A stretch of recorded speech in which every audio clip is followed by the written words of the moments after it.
lapsed into sweetness, not vicious.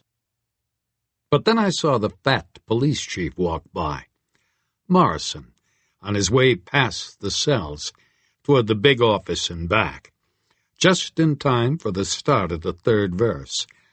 I crunched the song down into E-flat, a dark and menacing key, the real blues key. I deleted the amiable Bobby Bland. I needed a harder voice, something much more vicious, musical, but a real cigarettes and whiskey rasp. Maybe Wild Child Butler, someone you wouldn't want to mess with. I wound the level in my head up higher for the part about reaping what you sow further on up the road. Morrison was lying about last night. I hadn't been there at midnight. For a while, I had been prepared to accept the possibility of a mistake. Maybe he had seen someone who looked like me. But that was giving him the benefit of the doubt. Right now, I wanted to give him a forearm smash to the face, burst his fat nose all over the place. I closed my eyes. Wild Child Butler and I promised ourselves it would happen. Further on, up the road. I opened my eyes and switched off the music in my head. Standing in front of me on the other side of the bars was the fingerprint officer. She was on her way back from the coffee hot plate. "Can I get you a cup of coffee?" she asked me. "Sure," I said. "Great. No cream, no sugar." She put her own cup down on the nearest desk and went back to the machine, poured me a cup from the pot, and walked back. This was a good-looking woman, about 30, dark, not tall, but to call her medium would be unfair to her. She had a kind of vitality. It had come across as a sympathetic briskness in that first interview room, a professional bustle. Now she seemed unofficial. Probably was. Probably against the fat chief's rules to bring coffee to the condemned man. It made me like her. She passed the cup in through the bars.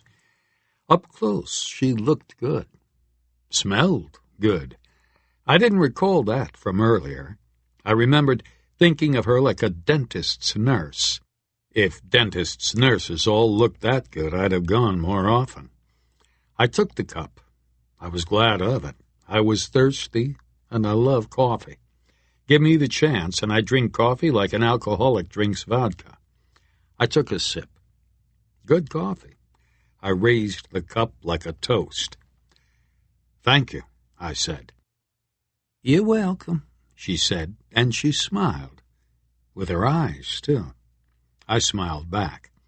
Her eyes were like a welcome blast of sunshine on a rotten afternoon. "So, you think I didn't do it?" I asked her. She picked up her own cup from where she had put it down. "You think I don't bring coffee to the guilty ones?" she said. "Maybe you don't even talk to the guilty ones," I said. "I know you're not guilty of much," she said. "How can you tell?" I said. "Because my eyes aren't too close together?" "No, fool." She laughed. "Because we haven't heard from Washington yet."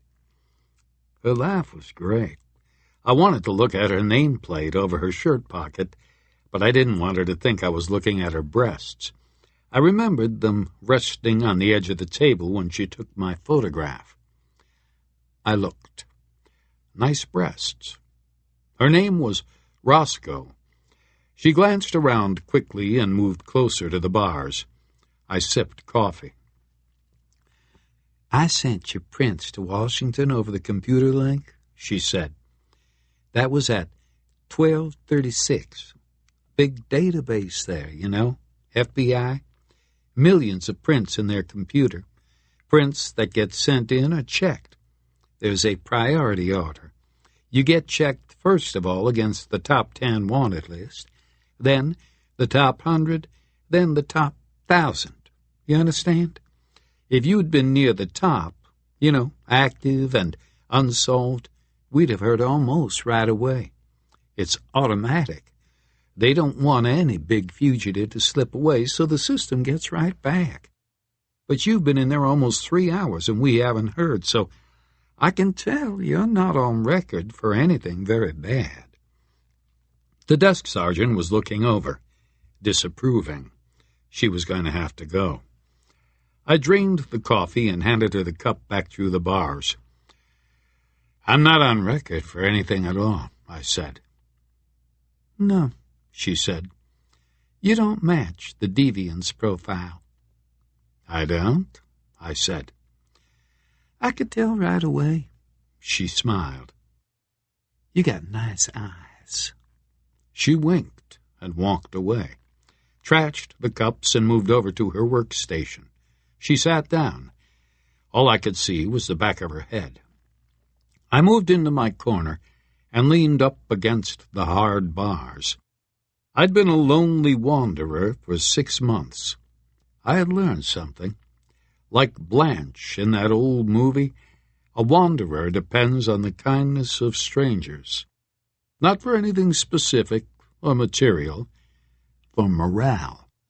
I gazed at the back of Roscoe's head and smiled. I liked her. Baker had been gone maybe 20 minutes, long enough to get back from Hubbell's place, wherever it was. I figured you could walk there and back in 20 minutes.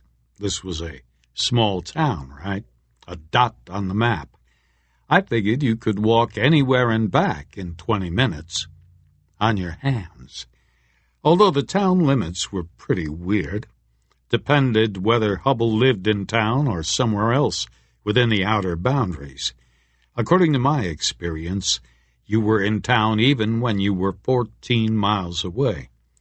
If that 14 miles extended in all directions, then Margrave was about as big as New York City. Baker had said Hubbell was a family man, a banker who worked in Atlanta. That meant a family house somewhere near town, near schools and friends for the kids, near shops and the country club for the wife, an easy drive for him up the county road to the highway, convenient commute up the highway to the office in the big city. The address sounded like a town address, 25 Beckman Drive, not too close to Main Street. Probably Beckman Drive ran from the center of town out into the countryside. Hubbell was a financial guy, probably rich, probably had a big white place on a big lot, shade trees, maybe a pool. Call it 4 acres. A square lot covering 4 acres was about 140 yards on its side. Homes on the left and the right of this street put number 25 about 12 lots out from town. About a mile, maybe. Outside the big plate glass doors, the sun was falling away into afternoon. The light was redder. Shadows were longer. I saw Baker's patrol car yaw and bounce into the driveway. No flashing lights. It came slowly around the semicircle and eased to a stop, bounced once on its springs. Its length filled the view through the plate glass. Baker got out on the far side and walked out of sight as he rounded the car.